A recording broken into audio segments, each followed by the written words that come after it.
বাংলাদেশে ছাত্র জনতার অভ্যুত্থান সফল হওয়ার পর থেকেই আন্দোলনের নেতারা নতুন যে রাজনৈতিক দলের কথা বলে আসছেন তার প্রস্তুতি চলছে নাগরিক কমিটির অধীনে, যেখানে বৈষম্য বিরোধী ছাত্র আন্দোলনও ভূমিকা রাখছে। নাগরিক কমিটি বলছে বিজয় র্যালি সহ ধারাবাহিক এরকম কর্মসূচি সামনে আরও আছে। মূলত এসব কর্মসূচির মাধ্যমে একটি রাজনৈতিক দলের সাংগঠনিক কাঠামো তৈরি হবে। আগামী মাস দুয়েকের মধ্যে স্পষ্ট হবে নতুন দলের কাঠামো। কিন্তু বাংলাদেশে যখন আরেকটি জাতীয় নির্বাচনের সম্ভাব্য সময় ঘোষিত হয়ে গেছে, তখন আন্দোলনের নেতাদের নতুন দলের প্রস্তুতি বাস্তবে কতটা এগিয়েছে, এই দলে কারা থাকবেন, দলের নীতি আদর্শ কী হবে, সেসব নিয়ে প্রশ্ন উঠছে। জাতীয় নাগরিক কমিটির ২০২৫ সালের জানুয়ারির মধ্যেই রাজনৈতিক দল গঠনের লক্ষ্য ছিল, তবে নানা জটিলতায় সম্ভব হয়নি। ফলে নতুন করে দল গঠনের সম্ভাব্য সময়সীমা ধরা হয়েছে ফেব্রুয়ারি। দলটির নেতারাও বিভিন্ন অনুষ্ঠানে ২-১ মাসের মধ্যে রাজনৈতিক দল আসবে এমন বক্তব্য দিয়েছেন। কিন্তু দল গঠনের কাজ ঠিক কতটা এগিয়েছে এমন প্রশ্নে নাগরিক কমিটির মুখপাত্র সামান্তা শারমিন বলেন, ইতোমধ্যেই তারা সারা দেশে প্রায় শখানেক জেলা উপজেলা পর্যায়ের কমিটি গঠন করেছেন।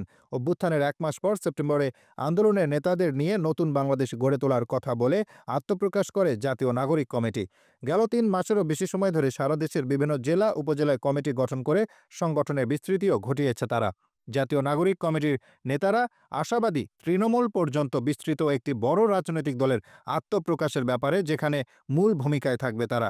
পাশাপাশি সেই দলে ভূমিকা থাকবে বৈষম্য বিরোধী ছাত্র আন্দোলনেরও। যদিও নাগরিক কমিটি কিংবা বৈষম্য বিরোধী ছাত্র আন্দোলন কোনোটি শেষ পর্যন্ত রাজনৈতিক দলে রূপান্তরিত হবে না, বরং স্বতন্ত্র সংগঠন হিসেবেই থেকে যাবে। এই দুটি সংগঠন থেকে যারা রাজনীতিতে অংশ নিতে ইচ্ছুক তারা নতুন দলে যোগ দেবে। বাংলাদেশের বাস্তবতায় গত প্রায় ৪ দশকে আওয়ামী লীগ বিএনপির মতো সারা দেশে বিস্তৃত বড় কোনো রাজনৈতিক দল তৈরি হয়নি। বিভিন্ন সময় বেশ কয়েকটি রাজনৈতিক দল গঠিত হলেও সেগুলো আওয়ামী লীগ বিএনপির মতো বড় দলে রূপান্তরিত হতে পারেনি। এছাড়া ডান বাম জাতীয়তাবাদী থেকে শুরু করে ইসলামপন্থী আদর্শের রাজনীতিও আগে থেকেই উপস্থিত আছে দেশটিতে। ফলে ছাত্রদের নতুন দল কোন আদর্শকে সামনে রেখে এগোবে, সেটা একটা বড় প্রশ্ন। একই সাথে দলের শীর্ষস্থানীয় নেতা কারা হবে সেটা নিয়েও আলোচনা আছে। সংগঠনটির মুখপাত্র সামান্তা শারমিন বলছেন, বাংলাদেশে একক শীর্ষ নেতার যে ধারণা সেখান থেকেই বেরিয়ে আসতে চান তারা। এক নেতার এক দল, সেরকম কোনো কাঠামোতে আমরা যাব না, এটা নিশ্চিত। আমাদের দলে যৌথ নেতৃত্বের ধারণা নিয়ে আমরা কাজ করছি।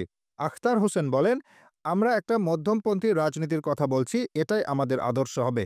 আমরা বাম ডান এমন যে বিভাজন আছে সেগুলোতে ঢুকতে চাই না। আমরা বাংলাদেশ প্রশ্নে এক থাকতে চাই। ইসলাম ফোবিয়ার রাজনীতি অথবা উগ্র ইসলামপন্থী বা উগ্র হিন্দুত্ববাদী রাজনীতির মধ্যেও আমরা নেই। কিন্তু প্রশ্ন হচ্ছে, নতুন দল কি আদৌ নির্বাচনে অংশ নেবে? নিলে উদ্দেশ্য কি?